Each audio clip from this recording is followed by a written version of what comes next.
మీరు మీ అభిమాన shows and serials TV కన్నా ముందు ఈటీవీ విన్ యాప్లో చూడండి. Download and subscribe to ETV win app. 99 రూపాయలు మాత్రమే.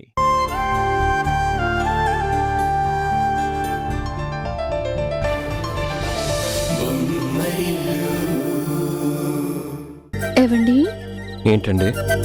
మీరు మళ్ళీ ఏదైనా హౌస్ డిప్పింగ్ వర్క్ చేయబోతున్నారా? ఏంటి? అదే కొంప ముంచే పని ఏదైనా చేయబోతున్నారా అని. నీకెందుకు అలా డౌట్ వచ్చింది? మీరు ఒంటరిగా కూర్చొని ఆలోచిస్తుంటే ఏదో ఉపద్రవం తెస్తారని భయమేస్తోంది. నేనెవరికి ఏ హాని జరిగే పని చేయను. కానీ మీరు మంచి చేయాలనుకున్నా అందరికీ మంచిదనే అనిపించాలి. అది గుర్తుపెట్టుకోండి. నాకు తెలుసు. నాకు తెలుసు. నీకేం తెలుసు?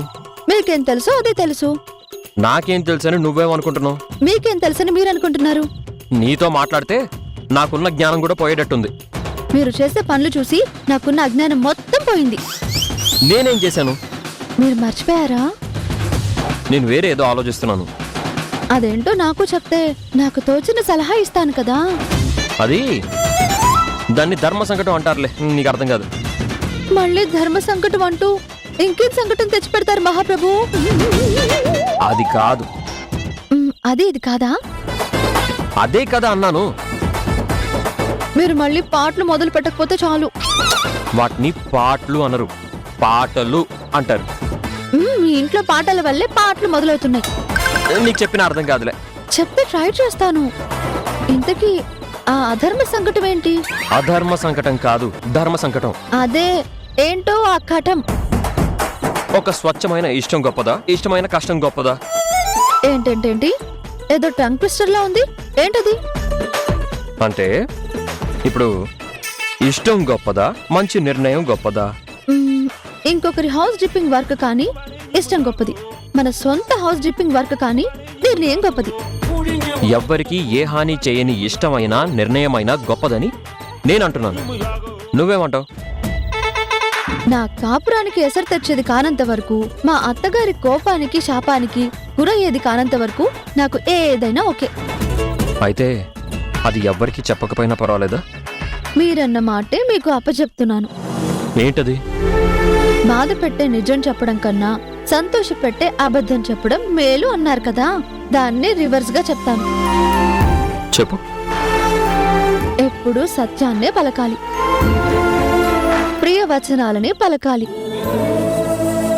సత్యమైనా సరే అప్రియమైన మాటలను పలకరాదు. ప్రియమైనప్పటికీ అసత్యాన్ని పలకరాదు. ఇదే సనాతన ధర్మం. ఇదొక శుభాషిత గద్యం. ప్రణామాలు. శుభరాత్రి.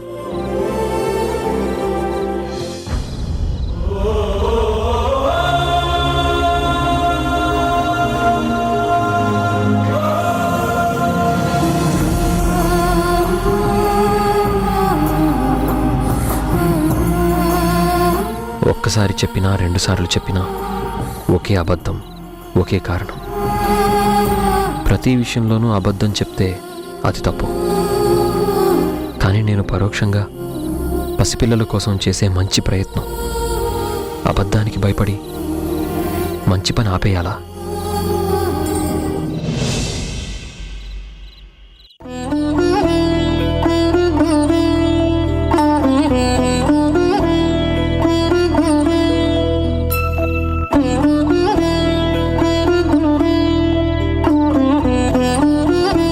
ఒక ట్రస్ట్ ఏర్పాటు చేసి ప్రతి ఆల్బమ్ నుంచి కొంత లాభం ఆ ట్రస్ట్ కి డొనేట్ చేసి మరికొంతమంది పిల్లల ప్రాణాలు నిలపడానికి సాయం చేద్దాం.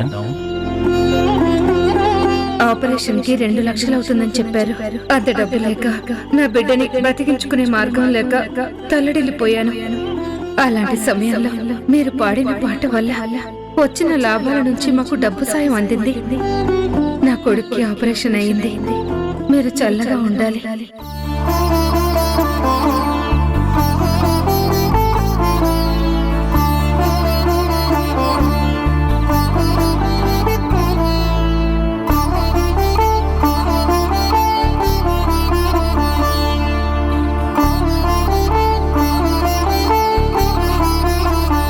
ఈ చారిటీ ట్రస్ట్ కోసం 4 ఆల్బమ్స్ చేయడానికి ఇన్వెస్టర్స్ కూడా ముందుకొచ్చారు. మీ నిర్ణయం కోసం ఎదురు చూస్తూ ఉంటాం.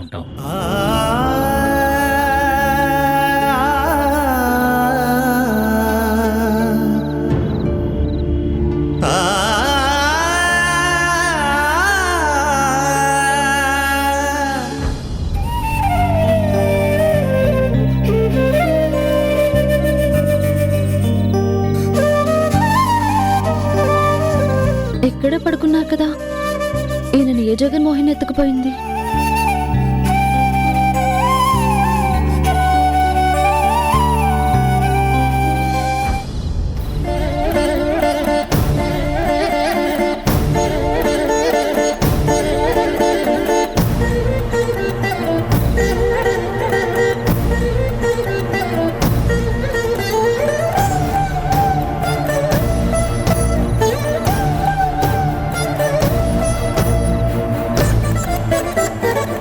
ఏవండి,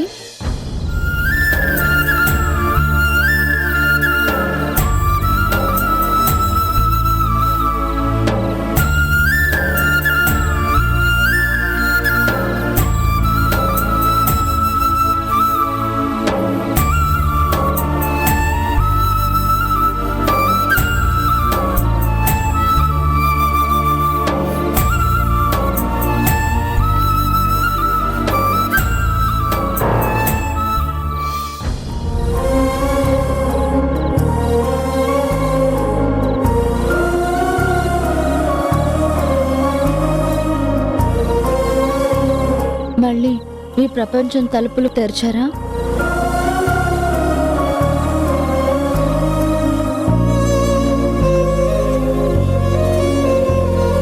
ఈ ప్రపంచం తలుపులు మూసి చాలా కాలం అయింది కదా.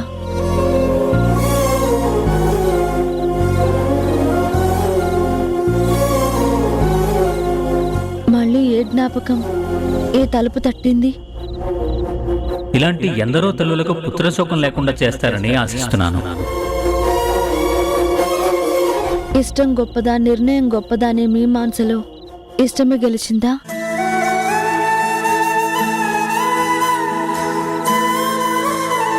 మీరు మళ్ళీ పాడటం కొనసాగించాలనుకుంటున్నారు, అవునా?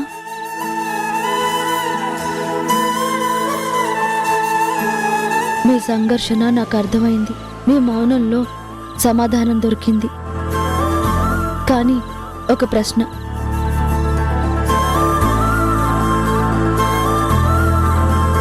అత్తయ్య కాదనడానికి మీ నిర్ణయానికి మధ్య ఉన్న సరిహద్దు రేఖ మీరు చెరిపేసిన రోజు, అది అత్తయ్యకి తెలిసిన రోజు మీరు జవాబుదారీ అవుతారు.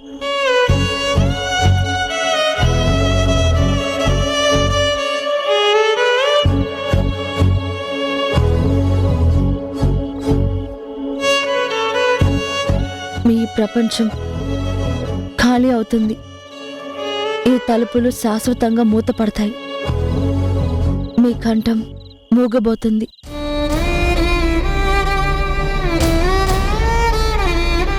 మీ మనసు చిన్నబోతుంది. మీ తల్లి కొడుకుల మధ్య పాట ముక్కలవుతుంది. ఇష్టమే గొప్పది, కానీ నిర్ణయం చాలా బలమైంది. తల్లిని కొడుకుని వేరు చేయగలదు.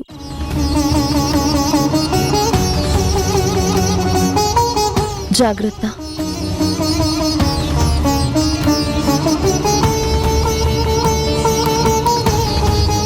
ఇష్టమే గొప్పది, కానీ నిర్ణయం చాలా బలమైంది. తల్లిని కొడుకుని వేరు చేయగలదు.